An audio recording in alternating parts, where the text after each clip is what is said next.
The cold air rushed out of the chamber like a dying breath. Dr. Keth Valor stepped back as the metal door slid open with a soft hiss.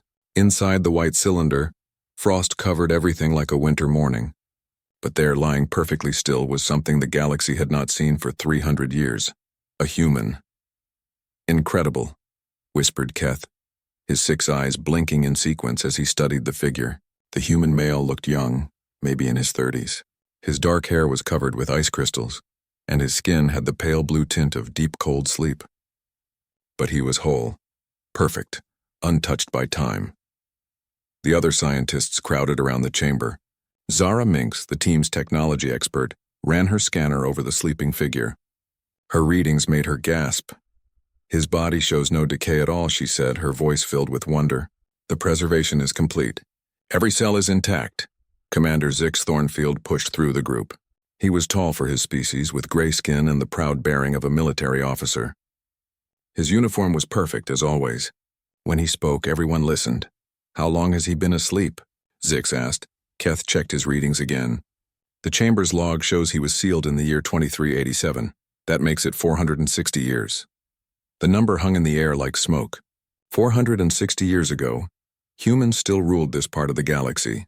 They had built cities on 1,000 worlds.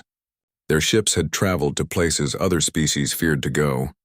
Then came the Crimson Plague, and within 50 years they were gone. "Begin the awakening process," Zix ordered. Carefully, the medical team worked for 2 hours. They slowly raised the temperature inside the chamber. They pumped warm fluid through tubes that connected to the human's body. They monitored every heartbeat, every breath, every brainwave. Finally, the human's eyes opened. They were brown, like rich soil, and they moved slowly as they took in the strange faces looking down at him. The human tried to speak but only managed a soft cough. His throat was too dry for words. "Easy," Keth said in perfect English. All Federation scientists learned the old human languages. "You are safe. Drink this." The human accepted the water and drank slowly. His movements were careful, controlled. After a few minutes, he found his voice. "Where am I?" he asked. His voice was deep, rough from the long sleep.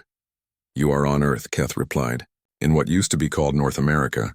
We found you in a hidden research facility." The human sat up slowly, looking around the underground chamber.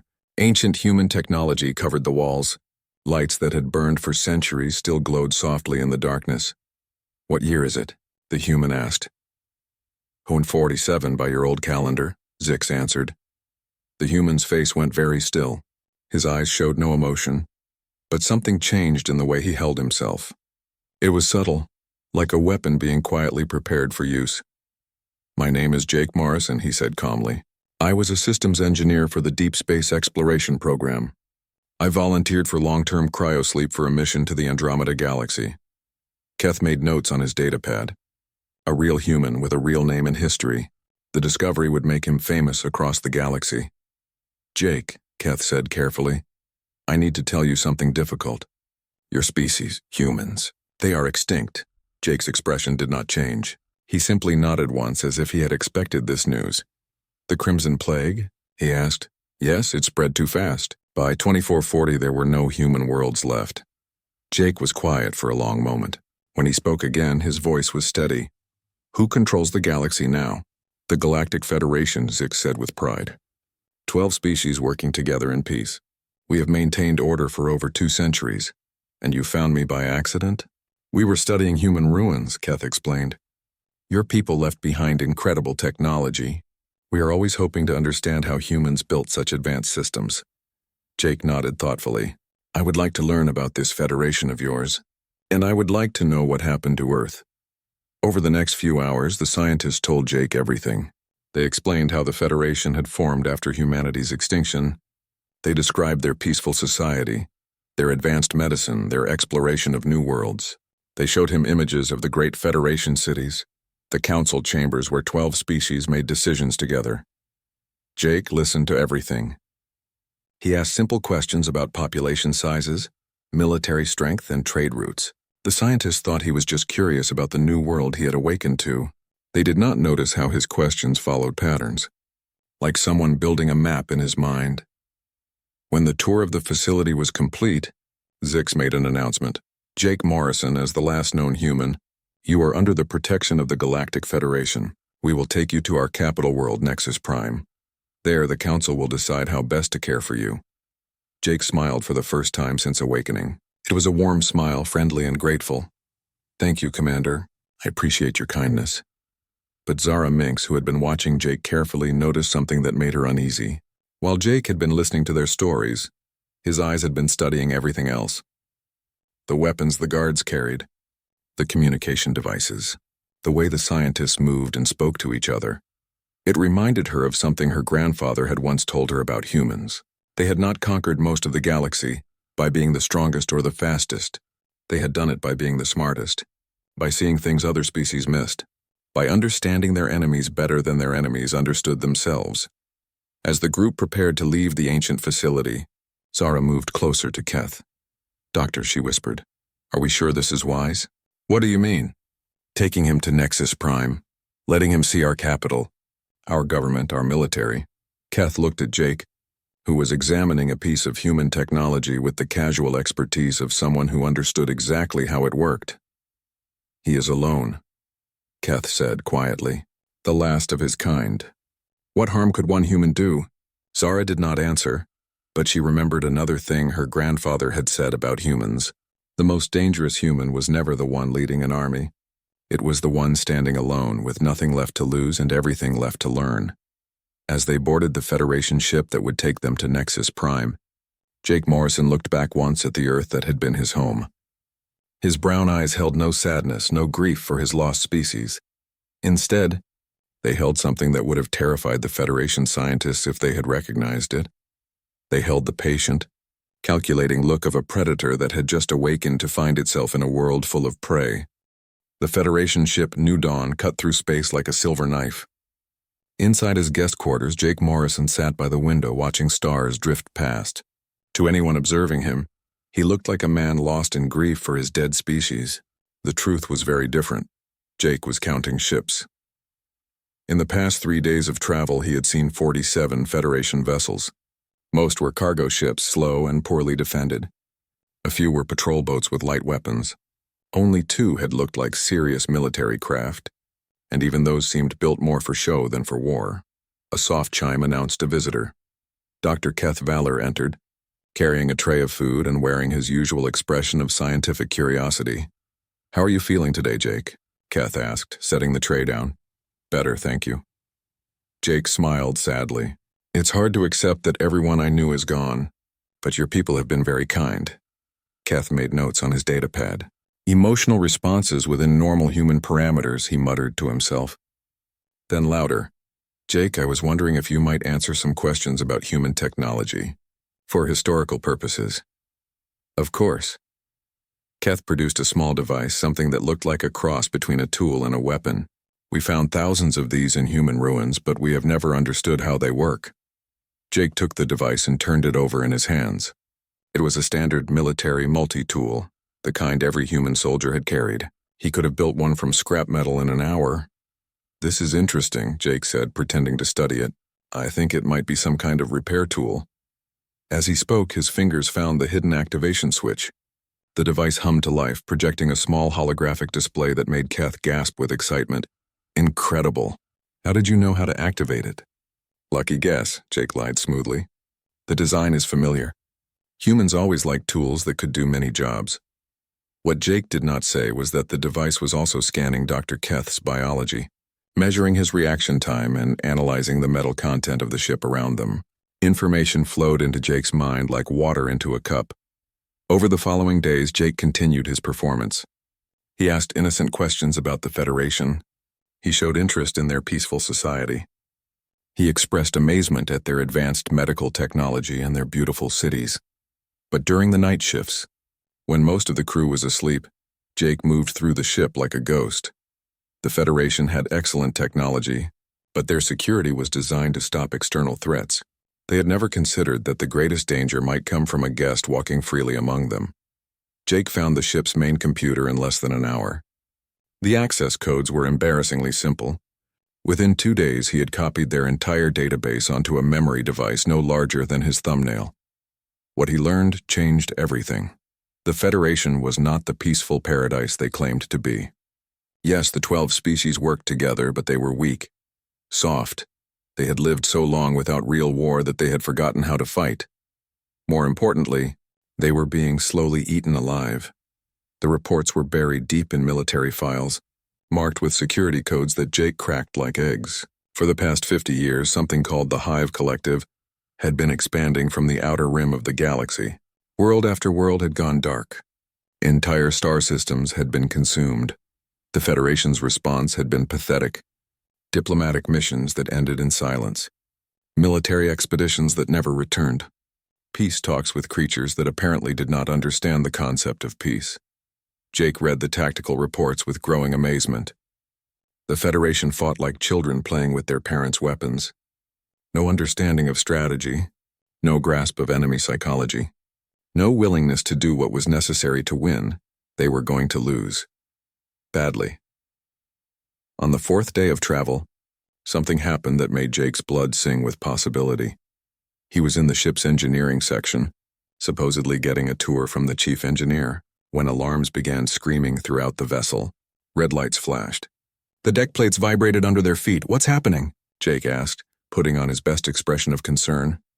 "Quantum drive failure," the engineer replied, his face pale with panic. "The containment field is collapsing. If we cannot fix it in the next 30 minutes, the drive will explode." Jake watched as Federation engineers rushed around like ants whose hill had been kicked. They tried one solution after another, each failure making them more desperate. "May I look?" Jake asked quietly. The chief engineer was about to refuse when another explosion shook the ship. "Why not? We are dead anyway." Jake approached the quantum drive with the casual confidence of someone who had designed similar systems. The Federation engineers had built something impressive but deeply flawed. They understood the theory but not the practice. It was like a beautiful painting that would fall apart if you touched it. "The problem is here," Jake said, pointing to a junction that pulsed with dangerous energy. "Your containment field is trying to hold too much power. You need to reduce the flow by exactly 17% and reroute the excess through the secondary buffer." "That is impossible," the chief engineer protested. "The secondary buffer cannot handle that much energy." "It can if you modify the plasma flow rate," Jake replied. "Trust me." 25 minutes later, the alarms stopped. The drive hummed peacefully. The ship was safe. The engineering team stared at Jake like he had performed magic. "How did you know how to do that?" the chief engineer whispered. Jake shrugged. Humans always were good with machines. But Dr. Keth, who had arrived just in time to witness the repair, was not satisfied with that answer. Late that night, he went to Commander Zix with his concerns. "Commander, I think we may have made an error." "What kind of error?" Jake Morrison repaired our quantum drive using techniques our engineers had never seen. He understood our technology better than the people who built it. Zix frowned. He said he was an engineer. "Yes, but Commander, our quantum drives are based on principles discovered only 50 years ago. Long after all humans were dead. How could he know something that was invented after his species was extinct?" The two Federation officers stood in silence, trying to understand what this might mean. In his quarters, Jake Morrison sat by his window, no longer pretending to grieve. He was planning. The Federation database had given him everything he needed to know about their strengths, their weaknesses, and their enemies. Soon, they would reach Nexus Prime. Jake would meet the Federation Council, and they would try to study him like a museum piece. They had no idea what they had really awakened. Nexus Prime filled the view screen like a jewel floating in space. The capital world of the Galactic Federation was beautiful beyond words. 12 different architectural styles blended together in perfect harmony. Ships from dozens of species moved in careful patterns around the planet. Jake Morrison stood at the window of the new dawn and smiled. To Dr. Keth and Commander Zix, who watched him carefully, it looked like wonder at seeing such a magnificent sight. They could not see what Jake really saw. He saw a target. The planet's defenses were impressive but predictable. Orbital stations in fixed positions, patrol ships following regular routes, shield generators that could stop most attacks but had obvious weak points. Jake memorized it all in the few minutes before the ship entered the atmosphere. "Magnificent, is it not?" Commander Zix said proudly. "It truly is," Jake replied. "I never imagined 12 species could work together so well." 3 hours later, Jake found himself in the most important room in the galaxy. The Federation Council chamber was a massive dome where representatives from all 12 species made decisions that affected billions of lives. Today they had gathered to meet the last human. Council leader Keth Braxtall was ancient even by his species' standards. His blue skin was lined with age and his forearms moved slowly as he gestured for Jake to approach the center of the chamber. "Jake Morrison of Earth," Keth said in a voice that echoed through the dome. "We welcome you to the Federation. You are under our protection and we will care for you as we would care for our own children." Jake bowed respectfully. "Thank you, honored leader. I am grateful for your kindness. We have many questions about your people," said Representative Vox, a tall creature with insect-like features. "Perhaps you could help us understand how humans achieve so much in such a short time." Jake nodded. "I will try, though I was just an engineer. I am no expert on history or politics." For the next hour, the representatives asked simple questions about human culture, technology, and society. Jake answered them all with the humble manner of someone honored to help such important people. Then Council Leader Keth asked a different kind of question. "Jake, we have been fighting a war against an enemy called the Hive Collective. They do not respond to diplomacy. They consume everything in their path. Our military forces have been unable to stop them. As a human, do you have any thoughts on this problem?" Jake was quiet for a moment and something changed in his eyes. The humble expression faded, replaced by something colder, more focused. "Tell me about their tactics," he said. Representative Hask, the Federation's military coordinator, activated a holographic display. It showed star maps with red areas marking Hive territory.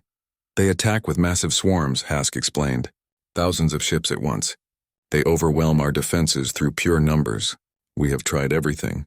Better weapons, stronger shields, faster ships. Nothing works." Jake studied the display for exactly 37 seconds. Then he began to speak. "Your problem is not equipment. Your problem is thinking. You are fighting them like you would fight another Federation species. But the Hive does not think like you do. They are not individuals making choices. They are a single mind controlling many bodies." He pointed to different areas on the star map. "Here you tried to defend 3 systems at once. You spread your forces thin. The Hive concentrated on the weakest point and broke through."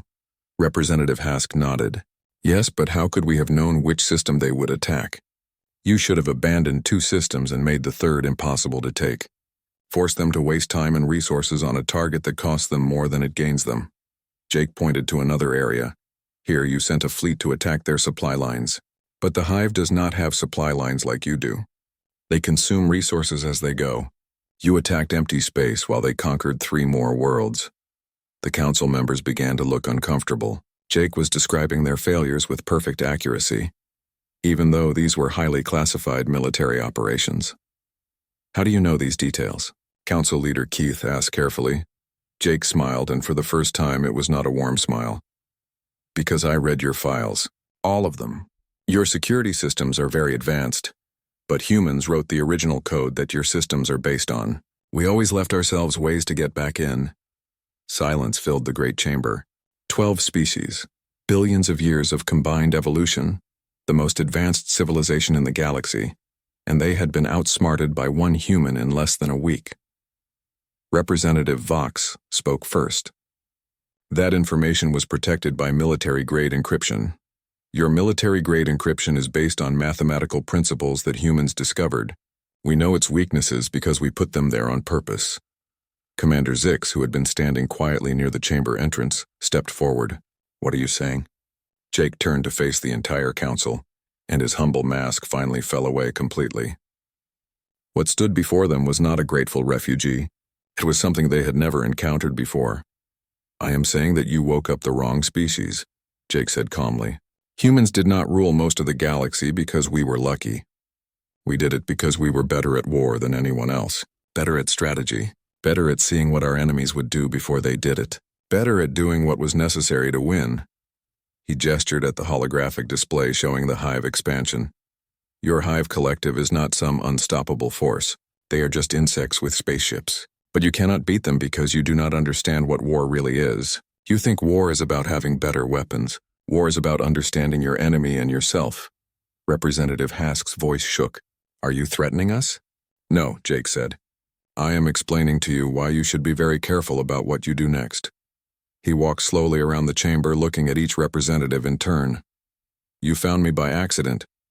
You brought me here to study me like some artifact. You thought you could control me because I am alone and you are many. But you made one very important mistake. What mistake? Council Leader Keith whispered. Jake stopped walking and looked directly at the ancient leader. You assumed that one human could not be dangerous. But humans were never dangerous because of our numbers. We were dangerous because of what we are. Each of us is capable of things your species cannot imagine. Security guards began moving toward Jake, but he held up one hand. I would not do that if I were you. Your weapons will not function. Neither will your communication systems or your emergency protocols. I disabled them all during this conversation. Representative Vox checked her personal communicator. The screen was blank. What do you want? Council Leader Keith asked. Jake smiled again, and this time there was something almost friendly about it. Right now I want to leave this building and explore your beautiful city. I suggest you let me do that. We can talk again when you have decided whether you want me as a friend or an enemy. He walked toward the exit, passing the frozen security guards as if they were statues. Oh, and Council Leader Keth, Jake said without turning around. Your hive problem? I can solve it in less than 6 months. But the price for my help just went up considerably. The great chamber doors closed behind him with a soft whisper. 12 species sat in stunned silence, realizing they had just met their first apex predator. Dr. Keth Valor stood in the Federation Command Center, staring at screens that showed nothing but empty space. For 3 weeks they had been hunting Jake Morrison across the galaxy. For 3 weeks they had found nothing but shadows and ghost signals. Report, Commander Zix ordered as he entered the room. We tracked him to the Kepler station yesterday, Keth said, his voice tired. By the time our forces arrived, he was gone. But he left something behind. Keth activated a holographic display. It showed technical blueprints for a new type of shield generator. The design was so advanced that Federation engineers estimated it would take them 50 years to build something similar. He is mocking us, Zix said angrily. No, Keth replied quietly. I think he is teaching us. Every place he visits, he leaves behind some piece of technology that could help the Federation. But he always stays one step ahead. Representative Hask's voice crackled over the communication system. All units, we have a possible sighting near the Tau Ceti system. Redirect search efforts immediately. Zix shook his head. It will be another false lead. He is too smart for us. On the other side of the galaxy, Jake Morrison was not running from the Federation. He was going home. Earth looked different than he remembered. The great cities were ruins now, covered by 3 centuries of growth. Nature had reclaimed most of what humans had built. But beneath the surface, in hidden places protected by systems that still functioned after all these years, Jake found what he was looking for. The first facility was buried under what had once been the Rocky Mountains. Jake's access codes still worked perfectly. Emergency power activated as he walked through corridors that had been dark for hundreds of years. In the deepest chamber, he found her. Lisa Parker had been a space marine before volunteering for the Cryo program. Her military record showed 15 successful missions against hostile alien species. When Jake activated her chamber, she woke up ready to fight. Where are we? She asked, sitting up quickly. Earth. The year is 2847. Humanity is extinct except for us. Lisa absorbed this information without showing emotion. She had been trained for impossible situations. Who controls the galaxy now? Something called the Galactic Federation. 12 species working together. They think they own everything humans used to rule. Lisa smiled grimly. What do we do about that? The second facility was hidden beneath the Pacific Ocean. Ryan Cole had been a systems engineer and hacker before the Cryo program. He specialized in breaking into alien computer systems and turning their own technology against them. When Jake explained the situation, Ryan's response was simple. Show me their networks. The third facility required more careful planning. It was located in what had once been Europe, but Federation archaeological teams had been studying the area for months. Jake and Lisa approached during a thunderstorm, using the weather to mask their movements. Amy Watson had been a biotechnology expert and geneticist. She had volunteered for cryosleep because she believed humans would one day need to rebuild their species from genetic samples. When she woke up and learned about the extinction, her first question was practical. How many viable genetic samples do we have? Enough, Jake replied, if we can find a safe place to use them. The 4 humans met in an abandoned research facility that Jake had prepared during his weeks of running from the Federation. The building looked empty from the outside, but inside, Jake had assembled equipment that surpassed anything the Federation possessed. This is impressive, Amy said, studying the biotechnology lab Jake had built. Where did you get all this? I built it, Jake replied. Federation technology is advanced, but it is also inefficient. They never learned to do more with less. Lisa examined the weapons Jake had manufactured. They were small, elegant, and deadly. These will work against Federation armor? They will work against anything the Federation has. Ryan was already connected to the facility's computer systems. Data flowed across multiple screens as he mapped Federation networks across the galaxy. Their security is a joke, he said without looking up. I can access any system they have. Military, civilian, it does not matter. Amy found the genetic storage units Jake had recovered from various facilities across Earth. Thousands of samples, perfectly preserved. With this, we could rebuild the human population, she said with wonder. But we would need a safe place, somewhere the Federation cannot reach us. Jake activated a holographic display that showed the galaxy's current political situation. Red areas marked Hive collective territory. Blue areas marked Federation space. Green dots showed independent worlds that belonged to neither side. We are not going to hide, Jake said calmly. We are going to take back what was ours. Lisa raised an eyebrow. 4 people against 12 species? 4 humans against 12 species that have forgotten how to fight. Jake pointed to the red areas on the map. The Federation is losing this war. They have lost 37 star systems in the past year alone. At this rate, the Hive will reach their core worlds within 5 years. So we let the bugs finish them off, Ryan said. No, Jake replied. We solve their problem for them. And then we collect payment. Amy understood first. You want to use the Federation's gratitude to get what we need. The Federation has resources we cannot get any other way. Ships, equipment, materials for building new worlds. If we save them from the Hive, they will give us anything we ask for. Lisa studied the tactical displays. And we really beat the Hive collective? Jake's expression was cold and confident. The Hive is not invincible. They are just insects with spaceships, but they think like a hive mind, which means they have predictable patterns. I have been studying Federation records of every Hive attack for the past 50 years. He manipulated the holographic display, showing fleet movements and battle patterns. The Hive always follows the same basic strategy. Swarm attacks, overwhelming numbers, consume and move on. But they have never faced an enemy that understands their psychology. Ryan looked up from his computer screens. What do you need from me? Access to Federation military networks. I want to see their real-time intelligence on Hive movements. Amy, I need samples of Hive biology. The Federation must have captured some specimens during their battles. Lisa, give me targets. I will handle the tactical planning. Jake nodded. In 3 days, the Federation will detect unusual activity in this system. They will send ships to investigate. When they arrive, they will find something that will change their understanding of what humans are capable of. He gestured at the equipment around them, the weapons Lisa had examined, the computers Ryan was using, the biological samples Amy was studying. We are not the last humans. We are the first humans of a new age, and this time we know exactly what we are fighting for. Outside the hidden facility, Federation search ships passed overhead, their sensors scanning uselessly for the humans they could never catch. Inside, 4 people who had been trained to be humanity's last hope began planning something the galaxy had never seen: the return of humanity as its apex predator. The Federation Council chamber had never been so quiet.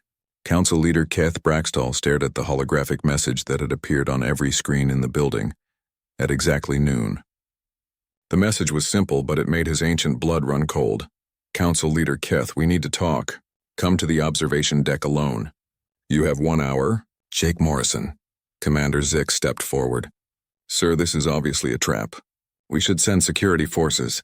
No, Keth said slowly. If he wanted to harm me, I would already be dead. He has been inside our most secure facilities for weeks. He could have killed any of us at any time. 58 minutes later, Keth found Jake standing at the great windows of the observation deck, looking out at the stars. The human appeared relaxed, almost peaceful, But Keth had learned not to trust appearances when it came to Jake Morrison. "You came alone," Jake said without turning around. "Good, that shows wisdom. What do you want, human?" Jake finally turned to face the old leader. In his hands was a data pad that glowed with information. "I want to make you an offer that will save your civilization." Jake activated the data pad. Holographic displays filled the air around them, showing star maps, battle plans, and technical specifications that made Keth's eyes widen. "This is everything," Jake said calmly. "Complete tactical analysis of the Hive Collective. Their breeding patterns, their resource consumption, their expansion strategies, most importantly, their weaknesses." Keth studied the information with growing amazement. It was detailed beyond anything the Federation's best analyst had produced in 50 years of fighting. "How did you learn all this?" "I spent 3 weeks reading every Federation report about the Hive. Then I applied human strategic thinking to the problem. The Hive is not mysterious or unstoppable. They are just very good at what they do. But so are we." Jake manipulated the display, showing a detailed plan of attack. "The Hive thinks like a single organism. This is their strength, but it is also their greatest weakness. They cannot adapt quickly to unexpected tactics because every change must be approved by the central mind." He pointed to a cluster of red dots on the star map. "They are preparing to attack the Centauri system next month. 40,000 ships, just like always. The Federation will try to defend all 3 planets at once, just like always. The Hive will break through and consume everything, just like always. What would you do differently?" Jake smiled, and Keith saw something in that smile that reminded him why humans had once ruled the galaxy. "I would let them come, and then I would cut off their head." The display changed, showing a new battle plan that was elegant in its simplicity and terrifying in its implications. The Hive fleet has one command ship hidden in the center of their formation. It controls everything. The Federation has never been able to reach it because they always get bogged down fighting the outer ships. "How do you propose to reach it?" "By not fighting the outer ships at all." Jake showed Keth a ship design unlike anything the Federation had ever built. It was small, fast, and built for one purpose. This ship can penetrate their formation without being detected. It carries a weapon that will disrupt the Hive's neural control network. When the command ship is destroyed, 40,000 Hive ships become 40,000 flying rocks. Keth was quiet for a long time, studying the plans. Everything Jake showed him was possible with Federation technology, but it required a completely different way of thinking about warfare. "Why are you telling me this?" "Because I want something in return." "What?" Jake deactivated the display and looked directly at Keth. "I want a world, uninhabited with good soil and clean water. I want enough resources to build a colony. I want genetic laboratories and manufacturing facilities. I want the Federation to leave us alone for 100 years. Us? There are 4 humans now. Soon there will be more, many more." Keth felt a chill of understanding. "You want to rebuild your species?" "Yes, but not as refugees hiding in Federation space. As equals with our own territory and our own rights. And if we refuse?" Jake was quiet for a moment, and when he spoke, his voice was soft but absolutely certain. "Then in 5 years, the Hive will reach Nexus Prime. Your beautiful capital will be consumed like all the others. Your 12 species will be scattered to the winds, and the Federation will be a memory." He paused. "But I will still be here, and I will still know how to beat the Hive. The only question is whether I do it to save the Federation, or to claim the galaxy for humanity after the Federation falls." 3 days later, the largest Federation fleet ever assembled waited in the Centauri system. Admiral Knox commanded from the flagship Unity, while hundreds of ships spread out in formations that looked nothing like traditional Federation tactics. In the center of the fleet, a small ship painted matte black hung motionless in space. Inside, Jake Morrison made final adjustments to equipment that hummed with barely contained power. "All stations report ready," came Lisa Parker's voice over the communication system. She was aboard the flagship, coordinating with Federation tactical officers who were still learning how humans thought about warfare. "Ryan, are you in their network?" Jake asked. "I own their network," Ryan Cole replied from his position on a Federation spy ship. "When that command ship goes dark, I will make sure every other Hive ship in the formation follows it." "Amy, biological analysis?" "The Hive drones will survive the neural disruption, but they will be helpless without central control." Amy Watson reported from the medical ship, where she was studying captured Hive specimens. They will drift until they die of starvation. Jake checked his instruments one final time. Everything was perfect. Federation fleet, this is Jake Morrison. The hive will arrive in 37 minutes. Remember, do not engage the outer ships. Let them pass.